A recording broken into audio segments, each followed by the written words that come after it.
बिलाखिर नून league और peoples party के दरमियान हुकूमत साजी के मामलात तय पा गए। शहबाज शरीफ वजीर आजम और आसिफ जरदारी सदर होंगे। चेयरमैन सेनेट पीपल्स पार्टी और डेप्यूटी चेयरमैन नून लीग का होगा, जबकि स्पीकर कौमी असेंबली नून लीग और डेप्यूटी स्पीकर पीपल्स पार्टी का होगा।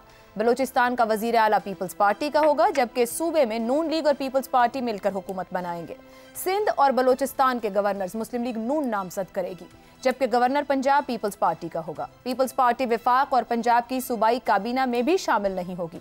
विफाकी ओहदों की हद तक तो मामलात में इतना उलझाव नजर नहीं आता, क्योंकि आसिफ अली जरदारी अपनी सदारत के पहले दौर में भी नवाज शरीफ के साथ कई हफ्तों तक बेहतर वर्किंग रिलेशनशिप के साथ काम कर चुके हैं, जबकि उस वक्त आसिफ अली जरदारी नून लीग की हिमायत से सदर भी नहीं बने थे, बल्कि नून लीग ने 2008 के सदारती इंतखाबात में सईदुज़्ज़मा सिद्दीकी को जरदारी के मुकाबले में खड़ा किया था, जबकि इस मरतबा जरदारी नून लीग की हिमायत से सदर बनने जा रहे हैं। सबसे बढ़कर विफाक के हवाले से पहले ही जिस तरह के सियासी और माशी मंसूबे तैयार किए गए हैं, उनको देखकर यही कहा जा सकता है कि विफाक में कुछ अरसे तक पीपल्स पार्टी और नून लीग का वर्किंग रिलेशनशिप बेहतर ही रहेगा। ताहम पंजाब में कई मसाइल जन्म ले सकते हैं। अभी ये वाज़ेह नहीं कि सूबाई और ज़िलाई सतह पर पीपल्स पार्टी के साथ किस हद तक की पावर शेयरिंग तय की गई है, मगर ये तय है कि पंजाब का गवर्नर पीपल्स पार्टी का ही होगा। पार्लिमानी निज़ाम में गवर्नर के इतने इख्तियारात होते ही नहीं और 18वीं तरमीम ने सूबाई हुकूमतों को मजीद बाइख्तियार बना दिया है, मगर पंजाब में पीपल्स पार्टी के गवर्नर्स और नून लीग के वज़ीर आला के दरमियान वर्किंग रिलेशनशिप ज़्यादा अच्छी नहीं रही है। नवाज शरीफ की वजारत आला के दौर में टिका खान, 93 में अल्ताफ हुसैन, शहबाज शरीफ के दूसरे दौर में सलमान तासीर, फिर लतीफ़ खोसा, ये पीपल्स पार्टी के 4 ऐसे गवर्नर्स की मिसालें हैं जिनके नून लीग के साथ ताल्लुकात को अच्छा करार नहीं दिया जा सकता। अब की बार तो वजीर आला भी मरियम नवाज होंगी, जिनके पास किसी भी तरह के इंतजामी ओहदे चलाने का कोई तजर्बा नहीं। वैसे तो गवर्नर विफाक का नुमाइंदा होता है, जहां पर मरियम के चचा ही वजीर आजम होंगे, मगर सदर आसिफ अली जरदारी मरियम नवाज के चचा नहीं। इसी तरह पंजाब में मरियम नवाज की हुकूमत को पीपल्स पार्टी के साथ साथ उनकी अपनी जमात के अंदर से भी बड़े चैलेंजेस का सामना करना पड़ सकता है। इत्तलात के मुताबिक मरियम नवाज पंजाब में नून लीग के अंकल्स से ज्यादा नए लोगों को अपनी कोर टीम में शामिल करना चाहती हैं। ऐसे में मरियम नवाज के लिए एक तरफ पीपल्स पार्टी, दूसरी तरफ नून लीग के ओल्ड गार्ड्स, तीसरी तरफ पंजाब की ब्यूरोक्रेसी और चौथी तरफ पंजाब के मसाइल का अंबार होगा। बड़ा सवाल यही होगा कि विफाक में चचा की हुकूमत स्मूथ सेलिंग के साथ चलती भी रहे, मगर क्या चारों तरफ से मसाइल में घिरी मरियम नवाज तख्ते पंजाब को स्मूथ सेलिंग के साथ चला पाएंगी? विफाक में मामलात तय, नून लीग की सियासी बका, लाइफ लाइन पंजाब, क्या नून लीग पंजाब में स्मूथ सेलिंग कर पाएगी? जैगम साहब, पंजाब में तो स्मूथ सेलिंग कभी भी मसला नहीं रहा। तख्त पंजाब को चलाना कौन सी बात है, और 18वीं तरमीम और NFC के बाद तो सूबों के मज़े ही मज़े हैं। पैसे वफाक से आने हैं, टैक्स खुद जमा नहीं करना, बिजली की चोरी नहीं रोकनी, गैस की चोरी नहीं रोकनी, प्रोजेक्ट बांटने हैं, वफादारों को खुश रखना है, ये सब कुछ तो कोई भी सूबा कर सकता है। मसला ये है कि पंजाब जो मुस्लिम लीग नवाज का गढ़ था और मुस्लिम लीग नवाज जो पंजाब की डार्लिंग थी, इनके ताल्लुकात बिगड़ गए। पंजाब रूट गया है, पंजाब का नौजवान रूट गया है।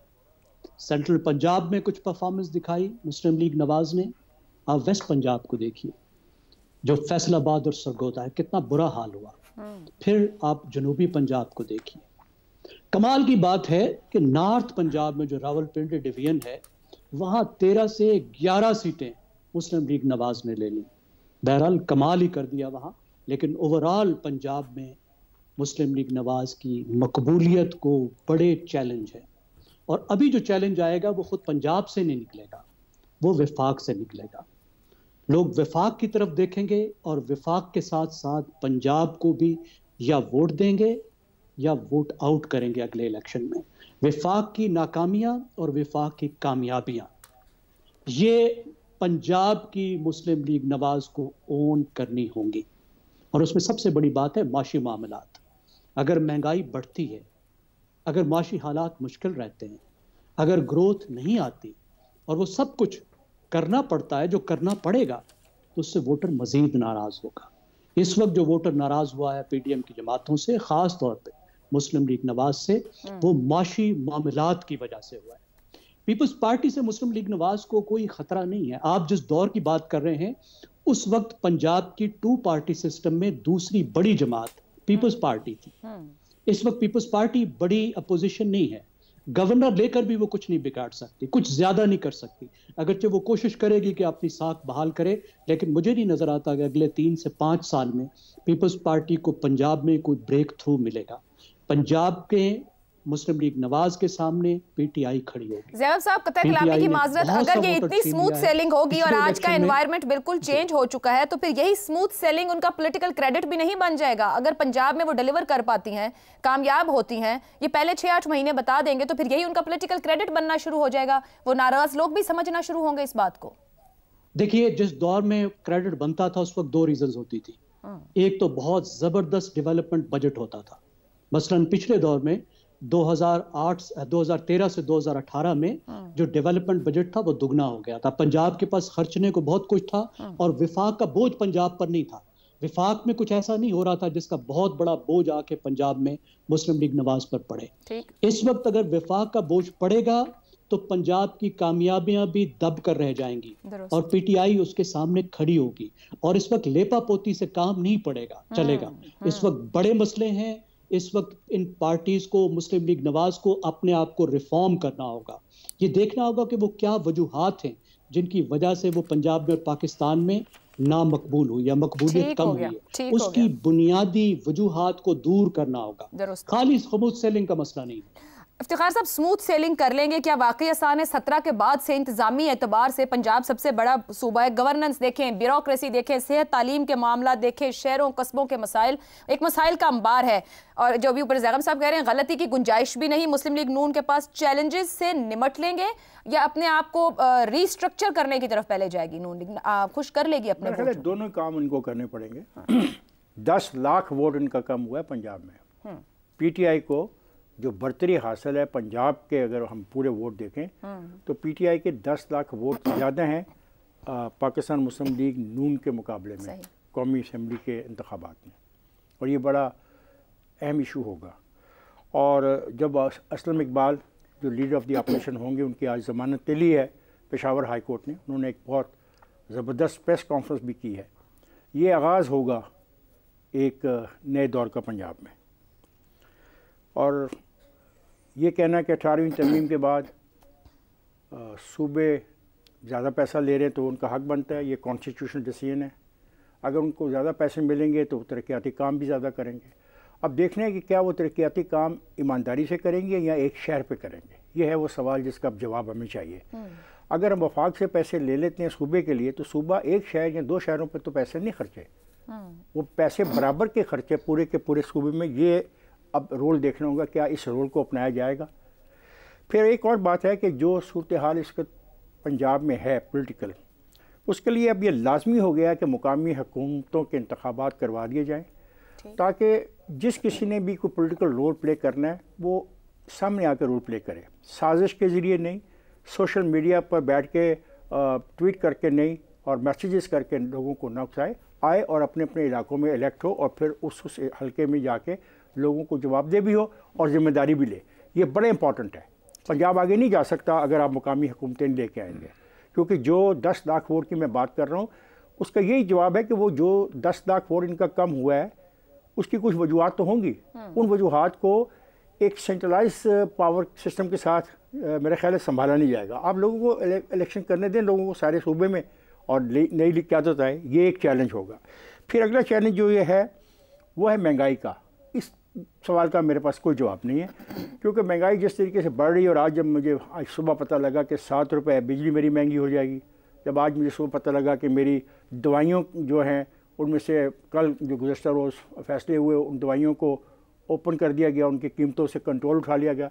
जब मुझे इल्म हुआ कि खाद की कीमतें बढ़ा दी गई हैं, तो सिर्फ ये 3 फैक्टर्स जो हैं ये तो बहुत बड़ी महंगाई की वजह बन जाएंगे। और फिर क्या जवाब पेश करेगी पंजाब की गवर्नमेंट, क्योंकि इनमें से तीनों में से एक चीज़ भी पंजाब हुकूमत के हाथ में नहीं है। स्मूथ सेलिंग कर लेगी फिर पंजाब गवर्नमेंट? स्मूथ सेलिंग देखो हो सकती है अगर पीटीआई वाले करने देंगे तो, वरना नहीं। पीटीआई वाले करने देंगे? जी हाँ, इंतजामिया, मामलात, पॉलिसी सब तो बिल्कुल हर मामले में पीटीआई को एक बड़ा इंपॉर्टेंट रोल अदा करना है। अब ये देखना है कि पीटीआई ने महज तनकीद के ज़रिए अगले साल गुजारने हैं या इसमें अपना पॉजिटिव पॉलिटिकल रोल प्ले करना है, जो एक पॉलिटिकल पार्टी से तवक्को की जाती है कि वो अवाम के वोटों से आई है तो अवाम के मसाइल के हल के लिए उनकी उन खराबियों की निशानदेही करे जो अवाम से मुतालिक है, उन प्रोजेक्ट की मुखालफत करे जो अवाम को ज़रूरत नहीं है, उन जगहों पे जो लोग अच्छा काम नहीं कर रहे उनकी निशानदेही करे। दो किस्म की करप्शन होती है, एक माली करप्शन होती है, एक नाहली भी करप्शन है। अगर मैं ऑफिसर हूँ और मैं प्रोड्यूस नहीं कर रहा, मैं चीज़ों को नहीं बना रहा, तो मैं भी करप्ट हूँ। जरूरी नहीं कि मैं पैसे ही कमा रहा हूँ तो मैं करप्ट हूँ। तो इन दोनों चीज़ों पर नजर रखनी होगी पीटीआई को as a political party. Smooth sailing ना होने की वजह पीटीआई बनेगी, ये इफ्तिखार साहब कह रहे हैं। शहजाद साहब, आपकी जानिब आऊं तो जो रात प्रेस कॉन्फ्रेंस हुई और जिसके बाद मामला सेट हुए, आसिफ जरदारी को लाड़काना की सड़कों पर घसीटने के दावे करने वाले शहबाज शरीफ, अब ये लोग इकट्ठे बैठ रहे हैं, मुस्कुरा कम रहे हैं, लेकिन मजबूरी का सौदा जरूर नजर आता है। वर्किंग रिलेशनशिप इन दो शख्सियात का, इनके पॉलिटिकल करियर हमारे सामने है। जो ऊपर जैगम साहब ने बात की, पंजाब नहीं मसाइल विफाक से शुरू होंगे, आपके ख्याल में वाकई विफाक से होंगे और यही मसला बनेगा पंजाब की स्मूथ सेलिंग का? कुछ कुछ विफाक से भी शुरू हो सकते हैं, लेकिन इसकी जो बुनियाद है वो मेरे ख्याल में हकायक में मबनी होगी इन मुश्किलात की। और वो मुश्किलात क्या हैं? देखिए, NFC अवार्ड के अंदर पंजाब को 1200 अरब मिलता है, 1200 अरब रुपए। अब अगर NFC अवार्ड के अंदर कोई थोड़ी बहुत कमी बेशी होती है तो उसका मतलब क्या होगा कि पंजाब का जो अवार्ड है वो कम हो जाएगा, यानी जो पहले बजट मिल रहा था वो किसी हद तक कम हो जाएगा। अगर NFC अवार्ड के अंदर कुछ छेड़खानी होती है वहां पर बैठ के सेंटर के अंदर से, सेंटर की तरफ से, क्योंकि एलोकेशन वहां से आती है। दूसरी बात, पंजाब को 500 अरब खुद जनरेट करना पड़ता है अपने बजट के हिसाब से। 1200 अरब वफाक से आया, 500 साढ़े 500 अरब उसको खुद जनरेट करना पड़ता है। ये 500 साढ़े 500 अरब टैक्सों पे बेस्ड होता है। और ये जो टैक्सेस हैं, अगर टैक्स का आपको समझ नहीं है, या आपको फॉर एग्जांपल आपके ज़माने में या कुछ अर्सा पहले आपके चचा के ज़माने में ट्रेडर्स पे, लाहौर के ट्रेडर्स के ऊपर टैक्स लगा, उसको रातों रात कैंसिल करा दिया गया। या फिर ये कि अगर जब मिफ्ता इस्माइल जब मिनिस्टर ऑफ फाइनेंस था, उसको एक इंपोर्ट की परमिशन रिक्वेस्ट की गई और वो नहीं दी गई तो मिफ्ता इस्माइल को चेंज कर दिया गया। तो कहने का मतलब ये हुआ कि जब आपको अपना रवैया इकोनॉमिकली चेंज करना पड़ेगा, वेरी करना पड़ेगा, समझ रखनी पड़ेगी कि असल में मसाइल क्या है, जनरेट रिसोर्सेज खुद करनी है सूबे के अंदर, तो जो माशी मसाइल हैं ये डिटरमिन करेंगे कि मुश्किलात या परफॉर्मेंस कैसी होती है। दूसरी बात, अब एक तो पीपल्स पार्टी गवर्नरशिप के अंदर आ रही है। 2008 के अंदर जो हुआ वो भी हमारे सामने है कि कुछ देर के लिए सलमान तहसीर ने गवर्नर रूल लगा दिया, गो के उसके बाद फिर वो टर्न ओवर हो गया फ्रॉम दी कोर्ट्स। लेकिन क्या इस तरह के मसाइल जो वफाक में जन्म लेंगे, क्या ये सूबे की हद तक भी ट्रेवल करेंगे? ये दूसरा इशू होगा। तीसरा इशू ये होगा कि सबकी क्या मकसद है इस सारी प्रोसेस का। ये जो मरियम नवाज को असल में पार्टी की लीडरशिप बनाने के लिए जा रही है ना, बका की बात है, बिल्कुल। तो बका क्या वफाक से होगी या पंजाब से होगी? और क्या चचा और जो कजन है ये इस गेम को समझ के वो पूरी सपोर्ट प्रोवाइड करेंगे अपनी भतीजी को और अपनी कजन को, जो कि पंजाब के अंदर एक बका की जंग लड़ रही है PMLN के लिए? चौथी बात, हम बात करते हैं और ये लोग भी बात करते हैं कि जी हम असल में, और मॉडल क्या है, और बड़ी अच्छी बात है कि गुजरात हमारा जो साथ वाला हमसाया मुल्क है भारत, उसका सूबा गुजरात, उसका मुआशी मॉडल लेके उसकी बुनियाद पे पंजाब को उस लेवल तक रेज किया जाए जहां पर के नरेंद्र मोदी की तरह फिर एक वफाकी आपकी अलामत और वफाकी हुकूमत या वफाक के अंदर आपकी शनाख्त बन जाती है उस परफॉर्मेंस की बुनियाद पे। लेकिन ये याद रखें कि उसकी जो माँ है, उसका क्या नाम था, हीराबन भाई जो थी, वो उसी घर में, उसी गांव के उसी घर में 99 साल की उम्र में वफात पा गई और वेस्टर्न गुजरात के एक हॉस्पिटल में एडमिट हुई। ना उसको इंग्लैंड लेके गए, ना उसको किसी और दिल्ली के अस्पताल लेके गए। तो अपने रवैयों में भी तब्दीली करनी पड़ेगी, अपने आप को समझना पड़ेगा कि हाँ, मुझे अगर नरेंद्र मोदी चाय वाले की तरह एक मिसाल क्रिएट करनी है तो फिर उस तरीके से बन के रहना पड़ेगा। बेहतरीन मिसाल है, बहुत अच्छी मिसाल है, लेकिन क्या आप कर सकते हैं? और फाइनल बात, हमारा मसला ये होता है कि सूबे क्यों इंडिपेंडेंट नहीं है? क्योंकि सॉवरेन गारंटी आपकी वफाक देता है। सही। अगर आपको लोन भी लेना हो किसी से, कर्ज भी लेना हो किसी बाहर की एंटिटी से, कोई मुआहदा भी करना हो, तो वो सब सॉवरेन गारंटी मांगते हैं, वो आपको सेंटर प्रोवाइड करता है। सेंटर के अंदर मसला ये होता है कि वहां पर वो अपने जो आपकी फॉरेन एक्सचेंज रिजर्व्स हैं उसके हिसाब से डिटरमिन करता है कि वो कर सकता है कि नहीं कर सकता। तो इसलिए उस किस्म की सहूलतें या उस किस्म की इंडिपेंडेंस जो गालिबन आपको इंडिया में नजर आती है रियासतों के पास, वो यहाँ पे नहीं हो पाती, क्योंकि यहाँ पर उस किस्म की जो हमारे माशी मसाइल हैं, हमारे जो फाइनेंशियल मसाइल हैं, उनकी हदूद बहुत ज्यादा बढ़ चुकी हैं, हमारे काबू से बाहर हो चुकी है। इसलिए मुझे लगता है कि मुश्किलात ज्यादा होंगी और बका को डेवलप करना बहुत ही एक मुश्किल मरहला और एक मुश्किल सफर होगा।